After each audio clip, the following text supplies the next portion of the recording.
नमस्कार। हाल ही में भारत सरकार ने एलॉन मस्क की कंपनी स्टारलिंक को भारत में सैटेलाइट के जरिए इंटरनेट सेवाएं शुरू करने के लिए मंजूरी दे दी है। अब स्टारलिंक भारत के डिजिटल सफर में एक नई क्रांति लाने को तैयार है। स्टारलिंक एक उपग्रह आधारित इंटरनेट सेवा प्रदाता है जो एलन मस्क की कंपनी स्पेस एक्स द्वारा विकसित किया गया है।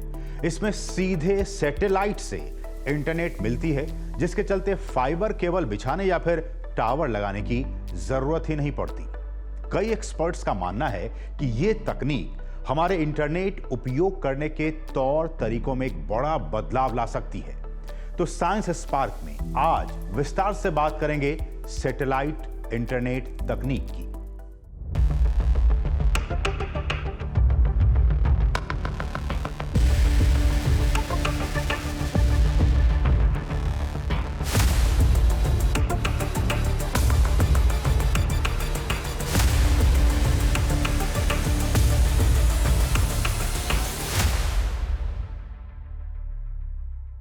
पहला सवाल कि जब देश में दूसरी इंटरनेट सर्विस देने वाली कंपनियां पहले से ही मौजूद हैं, तो फिर स्टारलिंक की सैटेलाइट इंटरनेट सेवा की जरूरत क्यों पड़ी?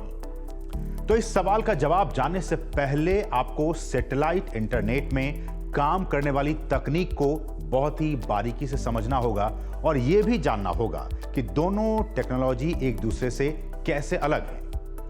देखिए, एयर फाइबर सर्विस कुछ और नहीं बल्कि वायरलेस इंटरनेट टेक्नोलॉजी है।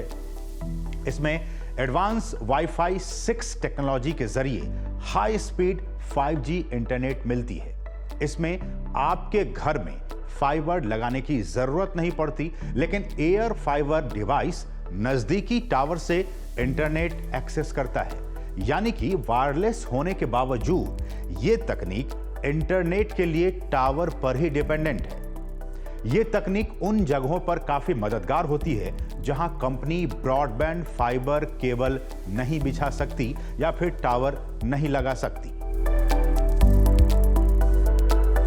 ज्योग्राफिकली भारत इतना बड़ा है और यहाँ लद्दाख, कुमाऊं और गढ़वाल के पहाड़, सिक्किम, अरुणाचल प्रदेश जैसी मुश्किल जगहें हैं और कुछ ऐसे जंगल के इलाके, ये पोर्ट ब्लेयर का इलाका है जिनको हम सब इलाकों को रिमोट इलाका बोलते हैं। उन रिमोट इलाके में फाइबर लगाने की कॉस्ट इतनी ज़्यादा है कि किसी भी कंपनी को, प्राइवेट कंपनी को उसका इंसेंटिव नहीं है। उन दूर दराज इलाकों में सैटेलाइट कम्युनिकेशन से कम्युनिकेशन मिलना सबसे अच्छा है। दूसरा, डिजास्टर।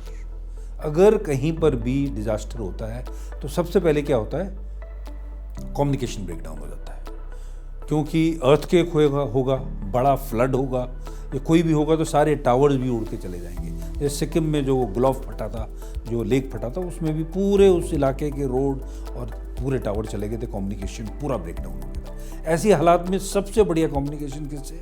Satellite communication. हमको अगर हमारी इकोनॉमी को आगे बढ़ना है तो हर एक आदमी के पास में ब्रॉडबैंड की कनेक्टिविटी होनी चाहिए। ये जो डिजिटल डिवाइड है कि कुछ लोगों के पास ये फैसिलिटी है क्योंकि वो शहरों में है और कुछ लोग जो दूर दराज के इलाके में उनके पास नहीं है। जब ये आएगा तो बाकी डेवलपमेंट, चाहे वो फाइनेंशियल ट्रांजैक्शन का हो, चाहे एजुकेशन का हो, चाहे रिमोट सेंसिंग का होगा, वो आखिरी आदमी तक पहुंचेगा। और सबके लिए ये डिजिटल, जो गवर्नमेंट का एम है कि डिजिटल डिवाइड जो है उसको ओवरकम करना है, उसके लिए ये सबसे इफेक्टिव तरीका। अब दूसरा सवाल कि क्या स्टारलिंक की वायरलेस तकनीकी आखिर है क्या? तो स्टारलिंक तकनीक भारत में मिलने वाले एयर फाइबर से बहुत ही अलग है। जहां एयर फाइबर में इंटरनेट पहुंचाने के लिए टावर की जरूरत पड़ती है, वहीं स्टारलिंक पूरी तरह से वायरलेस है। यानी कि इसमें ना ही फाइबर केबल और ना ही टावर की जरूरत पड़ती है। इसके साथ आने वाला एक छोटा सा डिवाइस, बहुत ही छोटा सा डिवाइस, सीधे सैटेलाइट से इंटरनेट लेकर आपके घर तक पहुंचाता है। यह तकनीक उन जगहों में बहुत काम आ सकती है जहां मोबाइल टावर लगाने या केबल बिछाने की जगह ना हो। पहाड़ी और जंगली इलाकों में यह तकनीक काफी कारगर साबित हो रही है। स्टारलिंक लो अर्थ ऑर्बिट में घूमने वाले स्पेस एक्स सैटेलाइट से इंटरनेट लेता है। मौजूदा समय में 7,000 से भी ज्यादा स्टारलिंक सैटेलाइट काम कर रहे हैं और जिनकी मदद से दूर दराज वाले इलाकों में इंटरनेट पहुंचाया जा रहा है।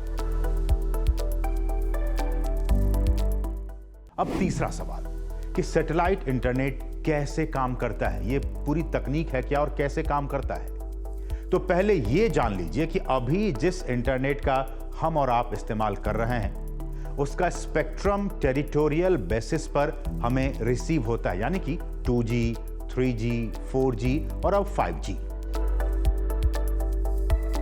ये हमारे पास हमारे इर्द गिर्द लगाए गए मोबाइल टावर्स के जरिए ही पहुंचता है।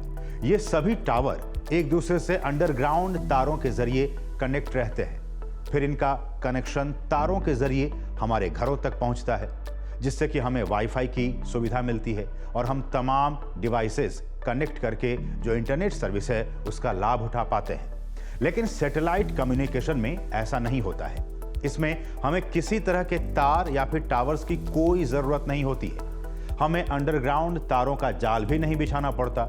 ये सीधा सैटेलाइट से हमारे डिवाइसेस तक पहुंचते हैं। सैटेलाइट के जरिए इंटरनेट सेवाओं के लिए पृथ्वी के अर्थ के लोअर ऑर्बिट में, यानी कि पृथ्वी से करीब 400 से 500 किलोमीटर ऊपर बहुत सारे सैटेलाइट्स को छोड़ा जाता है। इन सैटेलाइट्स के जरिए हम स्पेस से डायरेक्ट इंटरनेट का इस्तेमाल करते हैं और इसके लिए कोई कंपनी जो सैटेलाइट इंटरनेट सेवाएं देना चाहती है वो अपने सैटेलाइट्स को ऑर्बिट में छोड़ती है, फिर अपने सब्सक्राइबर्स को दिए गए सैटेलाइट डिश और मॉडेम से उसको कनेक्ट करती है। मॉडेम से उन डिवाइसेस को कनेक्ट किया जाता है जिनमें इंटरनेट का इस्तेमाल किया जाना है, मसलन कंप्यूटर, मोबाइल या फिर टीवी वगैरह। स्टारलिंक की आज के दिन में 7,000 प्लस सैटेलाइट्स हैं। ये सैटेलाइट्स पूरे ब्रह्मांड भूमंडल के चारों ओर घूम रही है और हर एक दुनिया के हर एक कोने में इनका सिग्नल जा रहा है। अब इनके कम्युनिकेशन का तरीका क्या होता है कि एक अर्थ स्टेशन होना जरूरी होता है, अर्थ स्टेशन में जो रिसीव करता है, और एक यूजर के पास में टर्मिनल की जरूरत है और उस टर्मिनल से यूजर मॉडेम के द्वारा इंटरनेट से कनेक्ट हो जाता है। अब चौथा सवाल कि सैटेलाइट इंटरनेट के कंपोनेंट्स क्या क्या होते हैं। तो पहला ग्राउंड स्टेशन होता है, यानी कि ये स्टेशन सैटेलाइट को डेटा भेजते हैं और वहां से रिसीव भी करते हैं और इन्हें NOC यानी कि नेटवर्क ऑपरेशंस सेंटर कहा जाता है। दूसरा कंपोनेंट है सैटेलाइट। सैटेलाइट को धरती की ऑर्बिट में, यानी कि उसकी कक्षा में रखा जाता है और ये दूर संचार के लिए इस्तेमाल होता है। और तीसरा है यूजर डिवाइस। यूजर्स के पास एक सैटेलाइट डिश और मॉडेम होता है जो सैटेलाइट से सिग्नल भेजने और प्राप्त करने के लिए जरूरी होता है। अब पांचवा सवाल कि कितनी होती है सैटेलाइट इंटरनेट की स्पीड। तो शुरुआत में इस तरह के इंटरनेट कनेक्शन में ज्यादा स्पीड तो नहीं मिलती थी, लेकिन वक्त के साथ इनकी स्पीड बेहतर हो रही है। एलॉन मस्क के स्टारलिंक सर्विस की बात की जाए तो यूजर्स को 50 Mbps से 200 Mbps की स्पीड से इंटरनेट मिलता है। हालांकि इसमें आपको लेटेंसी ज्यादा देखने को मिल सकती है। वहीं सैटेलाइट इंटरनेट पर मौसम का भी असर पड़ता है।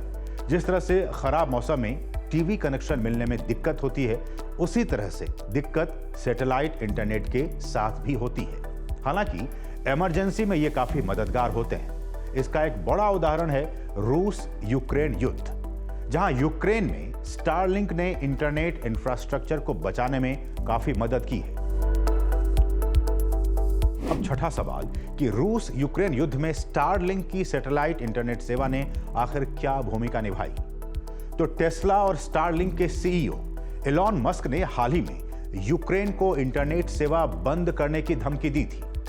मस्क ने कहा था कि अगर उन्होंने यूक्रेन में अपना स्टारलिंक इंटरनेट सिस्टम बंद कर दिया तो यूक्रेन की पूरी डिफेंस लाइन ही ढह जाएगी। मस्क का स्टारलिंक इंटरनेट सिस्टम यूक्रेन को मिलिट्री कम्युनिकेशन बनाए रखने में काफी मददगार रहा है। शुरू में, लड़ाई के शुरू में यूक्रेन का सारा ग्राउंड का जो कम्युनिकेशन था वो रशियन मिलिट्री ने, रशिया ने जैम कर दिया था। मतलब उनकी सेना आपस में किसी प्रकार का कम्युनिकेशन नहीं कर सकती, क्योंकि EW इलेक्ट्रॉनिक वॉरफेयर में रशिया काफ़ी आगे। उस समय ऑल्टरनेटिव कम्युनिकेशन सैटेलाइट से था और पहली बार ये हुआ कि एक प्राइवेट कंपनी का मालिक एलोन मस्क ने 2000 से ज़्यादा टर्मिनल यूक्रेन को दिए, और यूक्रेन का पूरी लड़ाई के दौरान कम्युनिकेशन जो बिल्डअप हुआ है वो किसके ऊपर हुआ है? सैटकॉम के ऊपर। तो अहमियत यह है कि अगर आपका ग्राउंड कम्युनिकेशन जैम होता है दुश्मन द्वारा या उसमें ब्रेकडाउन होता है, सैटकॉम ऐसी चीज़ है जिसको कि जैम करना ज़्यादा मुश्किल होगा और वो आपको एक alternative means of effective communication देता है। अब 7वां सवाल कि लो अर्थ ऑर्बिट में ये सैटेलाइट्स कैसे काम करते हैं।